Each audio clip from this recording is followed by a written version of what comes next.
Ladies and gentlemen, we're back with another episode of Community Steel. I am your host, the Mighty Bjorn, and hopefully you all have been enjoying these videos. And today what I have for you kicking off this episode of Community Steel is the Ultimate T-34. This is from Kenshi 2900, and it was the concept of, well, Spookston apparently did a video a while ago trying to essentially design and upgrade the Ultimate T-34. Think of a T-34 with every single upgrade that was ever produced for the T-34 slapped onto it. And what we have here is we have a T-34 armed with a 100mm main gun. So this is more of a T-34-100 over a T-34-85. It's got spaced armor surrounding the turret. It's got spaced armor on the hull. It's even got spaced armor covering part of the engine deck. And it's got 189 millimeters of penetration, and it weighs in at 40 tons, so, well, 41 tons. So it's a bit of a chunker when it comes to a T-34. And this is actually a late war vehicle, even though I am playing a mid-war scenario right now. Although, if I understand it correctly, I did set the scenario for late war. I'm not sure how that changing the era in a scenario really works. But either ways, here it is, and as you can see, it does get up and goes. It goes actually really well on this terrain. It does really good terrain crossing. The 100mm main gun, well, it's not the best 100mm main gun I've ever seen, but it does actually, it is quite adequate for the job. As you can see here, going up against the Panther tanks right now, and able to put that shell right through the lower glacis plate. It actually flew a little low, but it worked out in the end for me because it still hit that Panther. As we reload the main gun and put another shot out there and get another Panther kill. So as you can see, it is a bit of a killer when it comes to vehicles. So good job, Kenshi 2900, on your Ultimate T-34 design. All right, let's get to the next vehicle. This is the SFL from Drift, and this is a 155mm armed SPG. It looks almost like Stalin's Unicorn, to be honest, but as you can see, it's actually quite big. The gun just looks amazing, although it's kind of weird how it clips through so deep in the armor. Yeah. And I like how he actually got the shells designed. I don't know how he did that, but still rather cool.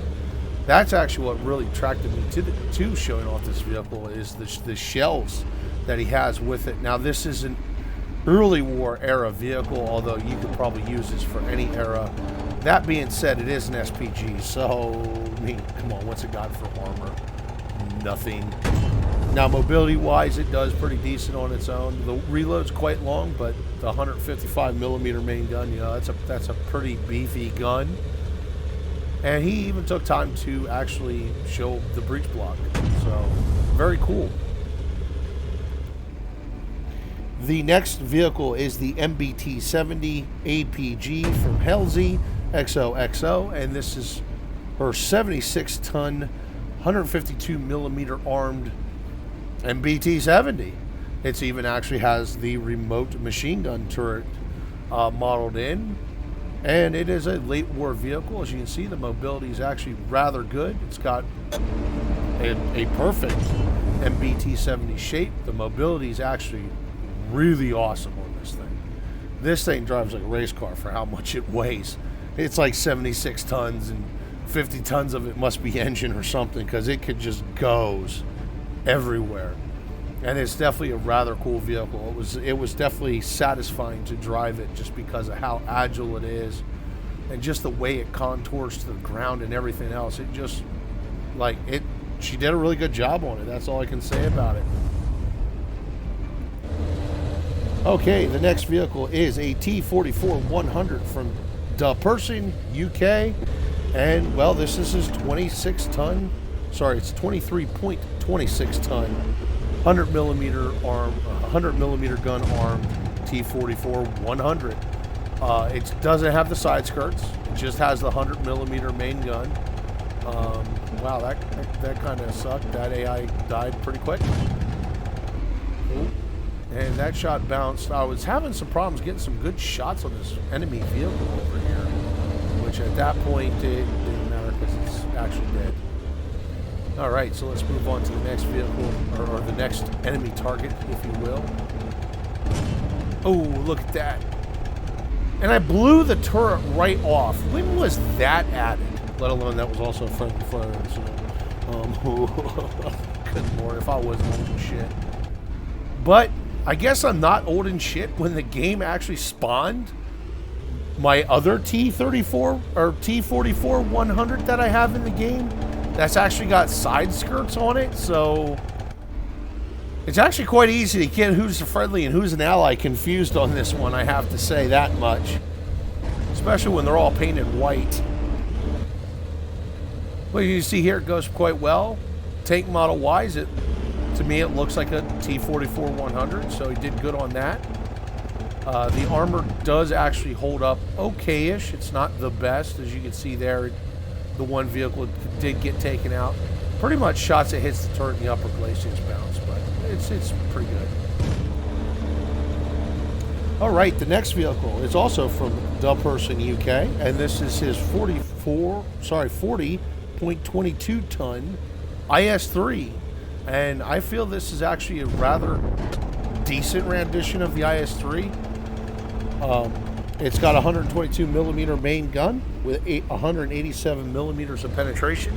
It does get up and go quite well, and it does absorb shots, so it pretty much features what the IS-3, well, actually features, which is good mobility and a really hard-hitting gun. Let's get a shot here on this T-34-85, and good night, sweet prince. Now, it does get a little bit itchy, or a little bit wonky here, because, yeah, as you can see, I'm getting T-34s barreling down on me, and the reload's not helping, and I derped that shot because I'm old and shit, so I'm getting rushed by a T-34. Run away! I don't want him to get around my sides. It's okay if he shoots the front, because he's more than likely going to bounce, because of the pike nose and the rounded shape of the turret, and there we go. Let him eat that shot from the 122 millimeter gun and get the kill. Let's try and get some of that mobility off here. So you can see I just took a shot on the side and it bounced. So this thing does bounce some shots. It's actually pretty ridiculous. It's not a perfect rendition of an IS-3, but it's not bad.